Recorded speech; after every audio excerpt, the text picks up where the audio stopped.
Information اب کے ناظرین السلام علیکم، نئی ویڈیو میں خوش آمدید۔ آج کی بہت بڑی بریکنگ نیوز آپ کے سامنے میں رکھنے جا رہا ہوں، تو ویڈیو کو شروع سے لے کر اینڈ تک پورا دیکھیں۔ پاک فوج نے بارڈر پر بھارت کی بینڈ بجا دی، 5 بھارتی فوجیوں کا صفایا سامنے آ گیا، انڈین میڈیا کا واویلا شروع۔ ویڈیو کی تفصیلات میں آگے بڑھنے سے پہلے آپ سے چھوٹی سی گزارش ہے کہ ہماری ویڈیو کو لائک کر دو، چینل کو سبسکرائب کر کے بیل آئیکن پر ضرور کلک کر دیں۔ ناظرین گرامی، انڈین میڈیا کا بڑا واویلا سامنے آ چکا ہے کہ پاک فوج نے بارڈر پر بھارت کی بینڈ بجا دی ہے، 5 بھارتی فوجیوں کا صفایا ہوا۔ آخر کس نے 5 بھارتی فوجیوں کو قتل کیا؟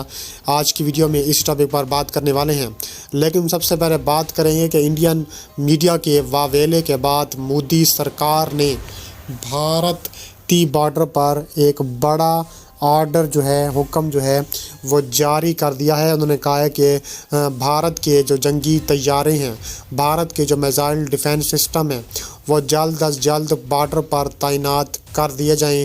انڈین میزائل طیارے بارڈر پر آ چکے ہیں۔ کہا جا رہا ہے کہ بھارت نے اپنے میزائلوں سے لیس جنگی طیارے پاکستان کی سرحد کے قریب تعینات کر دیے ہیں۔ پاکستان کے آرمی چیف نے فوج کو ہنگامی بنیادوں پر تیار رہنے کا حکم دے دیا ہے۔ دونوں ممالک کے درمیان کشیدگی بڑھتی جا رہی ہے اور جنگ کے بادل منڈلانے لگے ہیں۔ بھارت اور پاکستان کے درمیان تناؤ کوئی نئی بات نہیں ہے، لیکن حالیہ اقدامات نے دونوں ممالک کو جنگ کے دہانے پر لا کھڑا کیا ہے۔ بھارتی فضائیہ نے اپنے میزائلوں سے لیس طیاروں کو پاکستان کی سرحد کے قریب پہنچا دیا ہے، جس کے بعد پاکستان کے آرمی چیف نے فوری طور پر فوج کو تیار رہنے کا حکم جاری کر دیا ہے۔ اس کے علاوہ کہا جا رہا ہے کہ دونوں ممالک کے درمیان سفارتی سطح پر کوششیں کی جاتی رہی ہیں تاکہ امن قائم رہے۔ مختلف مواقع پر سیز فائر کے معاہدے بھی ہوئے، لیکن یہ عارضی ثابت ہوئے۔ حالیہ برسوں میں دونوں ممالک نے دوبارہ سیز فائر معاہدہ کیا، لیکن حالات ایک بار پھر خراب ہوتے دکھائی دے رہے ہیں۔ بھارتی جنگی طیاروں کی یہ تعیناتی پاکستان کے لیے ایک سنگین خطرہ بن سکتی ہے۔ یہ طیارے نہ صرف فضائی حملہ کرنے کی صلاحیت رکھتے ہیں بلکہ دور تک مار کرنے والے میزائلوں سے بھی لیس ہیں، جو پاکستانی فوجی اور اسٹریٹجک اثاثوں کو نشانہ بنا سکتے ہیں۔ Pakistan army chief general Syed Asim Munir نے اس صورتحال کا نوٹس لیتے ہوئے فوج کو ہائی الرٹ جاری کر دیا گیا ہے۔ اس کے علاوہ پاکستانی فضائیہ کے جنگی طیارے، خاص طور پر JF-17 تھنڈر اور F-16 بھی تیار ہیں بھارت کو سبق سکھانے کے لیے، اور کہا جا رہا ہے کہ یہ طیارے بھارت کے رافیل اور Su-30 کے MKI طیاروں کے مقابلے میں بہتر ثابت ہو سکتے ہیں۔ پاکستان کے پاس جدید ترین ٹیکنالوجی ہے۔ بھارت کی اس حالیہ جارحیت کے بعد یہ سوال پیدا ہوتا ہے کہ کیا یہ دونوں ممالک ایک بار پھر جنگ کی طرف جا رہے ہیں؟ دونوں ممالک ایٹمی طاقت رکھتے ہیں۔ کسی بھی جنگ کا نتیجہ خطے کے لیے تباہ کن ثابت ہو سکتا ہے۔ بھارت کی جانب سے فضائیہ کی تعیناتی اور پاکستان کی تیاریوں نے جنگ کے امکانات کو بڑھا دیا ہے۔ جنگ کے امکان کو روکنے کے لیے بین الاقوامی سطح پر سفارتی کوششیں بھی کی جا سکتی ہیں۔ اقوام متحدہ اور دیگر عالمی ادارے دونوں ممالک کی مذاکرات کی میز پر لانے کے لیے کوشش کر سکتے ہیں، تاہم موجودہ صورتحال میں دونوں ممالک کی طرف سفارتکاری کی بجائے جنگی تیاریوں پر زور دیا جا رہا ہے۔ اس کے علاوہ مزید کہا جا رہا ہے کہ پاکستانی میڈیا نے بھارتی جارحیت کو عالمی سطح پر بے نقاب کرنے کی کوشش کی ہے، اور پاکستانی نیوز چینل پر اس موضوع پر بھی بحثیں جاری ہیں۔ اس کے علاوہ مزید کہا جا رہا ہے کہ پاکستان تیار ہے، پاکستان کی فوج تیار ہے، اور پاکستان کی عوام بھی تیار ہے بھارتی جارحیت کا مقابلہ کرنے کے لیے۔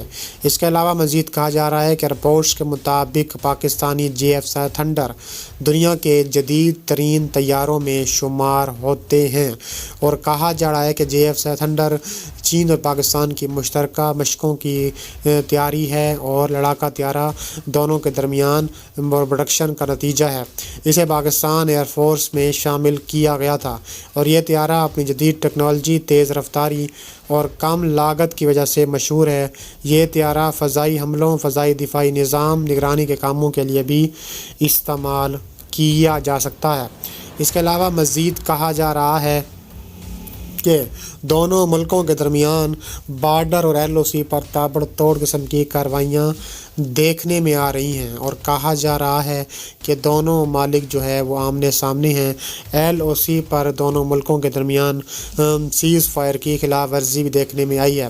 ISPR نے بتایا ہے کہ چکوٹھی سیکٹر میں کنٹرول لائن میں تعینات فوجیوں سے بات چیت کی ہے اور جوانوں کے ساتھ وقت گزارا ہے، اور کہا جا رہا ہے کہ انڈیا اور پاکستان کے زیر انتظام کشمیر کے مختلف سیکٹروں پر دونوں جانب سے گولہ باری اور شیلنگ کے واقعات کے بعد پاکستان اور انڈیا نے ایک دوسرے پر لائن آف کنٹرول پر جنگ بندی کی خلاف ورزی کا الزام عائد کیا ہے، جبکہ اس کے بعد دونوں جانب متعدد افراد کے ہلاک اور زخمی ہونے کی اطلاعات موجود ہیں۔ پاکستانی فوج کے شعبہ تعلقات عامہ کی جانب سے جاری کردہ بیان کے مطابق کہ کل رات درمیانی شب انڈیا کے زیر انتظام کشمیر کے ضلع کپواڑہ میں وادی نیلم کی دوسری جانب انڈین فوج اور مقامی عسکریت پسندوں کے درمیان جھڑپ ہوئی تھی، جس میں انڈین فوج کے 4 فوجی ہلاک ہو گئے تھے۔ پاکستانی فوج کی جانب سے جاری بیان میں الزام عائد کیا گیا کہ انڈین فوج نے اپنی عوام کے سامنے اس واقعے کی خفت مٹانے اور اس واقعے کی وجہ تلاش کرنے اور اس کا حل نکالنے کی بجائے سیز فائر کی کھلم کھلا خلاف ورزی کی ہے اور پاکستان اس کا منہ توڑ جواب دینے کا بھی فیصلہ کر سکا ہے۔ ISPR کے بیان کے مطابق پاکستان کے زیر انتظام کشمیر کے علاقوں میں وادی نیلم کے علاقے نکرون، کیل، شاردا، دھنیال، شاہ کوٹ، جوری، نوسری سیکٹر، وادی علیپا کے دانا، منڈیال، کیانی سیکٹر، وادی جہلم کے چہام اور پانڈو سیکٹر، وادی باغ کے پیر کانتی، سانک، حاجی پیر، بیدوری، کیلیر سیکٹر شامل ہیں۔ پاکستانی فوج کے جاری کردہ بیان کے مطابق انڈین فوج نے LOC کی خلاف ورزی کرتے ہوئے بلا اشتعال فائرنگ اور گولہ باری کا سلسلہ صرف فوجی چوکیوں تک محدود نہیں رکھا، بلکہ عالمی قوانین کے تحت انسانی حقوق کی خلاف ورزی کرتے ہوئے شہری آبادی کو بھی نشانہ بنایا ہوا ہے۔ پاکستانی فوج کے شعبہ تعلقات عامہ کے مطابق پاکستانی فوج نے بلا اشتعال فائرنگ کا جواب دیتے ہوئے انڈین فوجیوں چوکیوں کو نشانہ بنایا اور اس جھڑپ میں پاکستانی فوج کا اہلکار کوئی بھی زخمی نہ ہلاک ہوا ہے۔ انڈین فوج کے ایک بیان میں کہا گیا ہے کہ پاکستان نے سیز فائر کی خلاف ورزی کی ہے، لیکن پاکستان نے ایسا کچھ نہیں کیا، بلکہ بھارت کی جانب سے سیز فائر کی خلاف ورزی مسلسل کی جا رہی ہے۔ پاک فوج کے شعبہ تعلقات عامہ کی جانب سے جاری کردہ بیان کے مطابق army chief general Syed Asim Munir نے کور ہیڈ کوارٹر کا بھی دورہ کرنا ہے۔ بیان کے مطابق فارمیشن کی آپریشن تیاریوں پر بریفنگ، تربیت اور انتظامی امور پر تفصیلی بریفنگ دی گئی۔ آرمی چیف نے جوانوں کے مورال اور آپریشن تیاریوں کو بھی سراہا ہے۔